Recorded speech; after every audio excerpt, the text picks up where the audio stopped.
সালাম আলাইকুম, শুভ সকাল। আশা করি সবাই ভালো আছেন। হ্যালো গাইস, সারাদিন সবাই সুস্থভাবে থাকতে পারেন এই কামনাই করি। আল্লাহ সবারই দিন ভালো করে নেয়। যে দিন চলে যায় সেদিন আর রিটার্ন আসে না।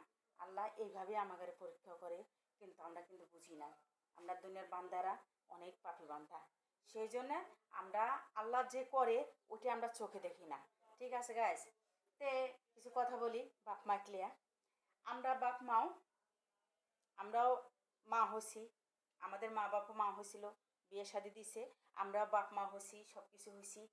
কিন্তু আমরা একটা নারীরা কিছু কিছু এতই খারাপ, আমরা বাপ মায়ের সাথে অনেক খারাপ ব্যবহার করি। শ্বশুর শাশুড়ি আমরা নিজের বাপ মা মনে করি না। আর তাকে ভালোবাসলে আমাদের পেট কেসে বাইজা যায়, তাকে সম্মান দিলে পারে অনেক বড় ক্ষতি হবে।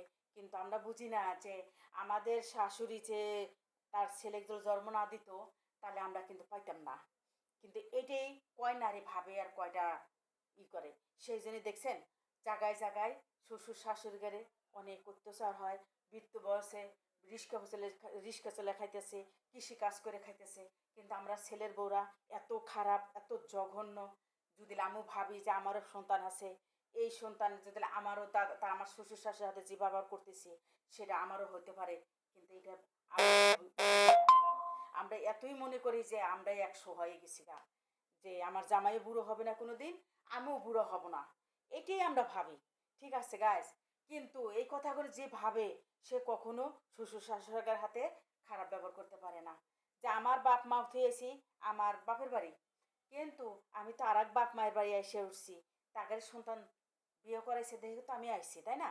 কিন্তু তাগারই সন্তানের সাথে বিয়ে হওয়ার পরে তার বাপ মায়ের সাথে আমরা এমনই খারাপ ব্যবহার করতেছি, তাকে খেজমত করা তো দূরে থাকুক, হ্যাঁ হাত পুরায় দেখাইতেছে, তাকে দেখলে আমাদের ঘৃণা লাগে। কিন্তু যে নারী বোঝে যে তার সন্তান যদি না থাকতো তাহলে আমি এবারে আসতাম না, আর বিয়েও হতো না। তো এটা আমরা বুঝি না। এটার জন্যই দেশে অনেক কিছু হয়ে যেতেছে। যেমন দেখেন, একটা যদি সন্তান ভালো হয় তাহলে কিন্তু বউ যতই কান পোড়া দিকো সে কিন্তু শোনে না।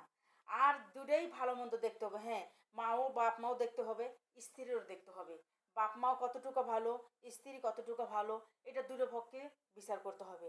তাহলে গিয়ে দেখবেন ওই সংসারে বাপ মায়েরও সম্মান কমে না, বউয়েরও সম্মান কমে না। দুনো পক্ষে যদি সে নিয়ে হচ্ছে কর্তা, ঘরের স্বামী, ঘরের ছেলে, বাপ মায়েরও ছেলে, আমার হচ্ছে স্বামী, দুনো পক্ষে দেখতে হবে তারে। তাহলে দেখবেন ওই সংসারে কোনো কিছু হবে না।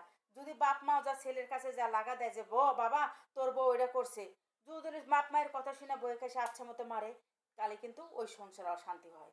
আবার দেখবেন বউ যদি যায় তোমার বাপ মা ওটা করছে ওটা করছে, বাপ মায়ের যে খারাপ খারাপ ভাষা কইলাম, তোমাকে দেখবো না, তোমাকে বাজার সদে দেবো না, তোমাকে খাইতে দেবো না, এই দুনো পক্ষে কিন্তু দুনো পক্ষেই কথা শুনে কিন্তু ওই ছেলেটা অশান্তি করলো। কিন্তু না, ছেলেটার বুঝতে হবে যে আমার বউ যে কইলো, আমার মা যে কইলো, দুনো পক্ষে ডাক দিয়া আমি বিচার করি, কিন্তু বাপ মাকেও হারামো না, বউকেও হারামো না।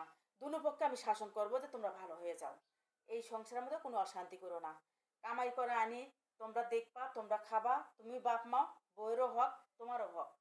দুনো পক্ষে ছেলের বিচার করতে হবে। আর ছেলে যদি বউয়ের কথা শুনে বাপ মায়েকেও তুচ্ছা করলো, আবার বাপ মায়ের কথা শুনে গেলো বউয়ের যদি আমরা খারাপ ব্যবহার করি, তাহলে কিন্তু ওই বউয়েরও রাগ হলে যে আমি দূরও পরে বাপ মায়ের লেগে আমি কেন এত কথা শুনবো। এই জন্যে সংসারের মধ্যে একটা অশান্তি। আর শ্বশুর শাশুড়ি যদি বিয়ে না ভাবতে পারে তাহলে কিন্তু এই শাশুড়ি শ্বশুরও পোলার বউয়ের খেজমত পায় না। হ্যালো গাইস, কথা কিন্তু ভুল হয়ে থাকে ক্ষমার দৃষ্টি দেখবেন। কিন্তু আমি যেটুকু করলাম এটা তো সব মা বোনরা, কোনো বোনেরা যদি এইসব কথাগুলি শুনে যদি ভালো হয়ে যান, আল্লাহর কাছে কই তারা জানি সুস্থ সংসার করে, এই কামনাই করি। তা আল্লাহর কাছে কই যে আল্লাহ এই কথাগুলি শুনে যদি কোনো মেয়েরা জানে শ্বশুর শাশুড়ি তো অন্যায় করতে পারে না, আর কোনো মা বোনেরাও জানে, মায়েরাও যদি বাপেরা জানে শ্বশুর শাশুড়ি পোলার বউয়ের সাথে অন্যায় না করে। তো এই কামনা করেই ভিডিও শেষ করলাম।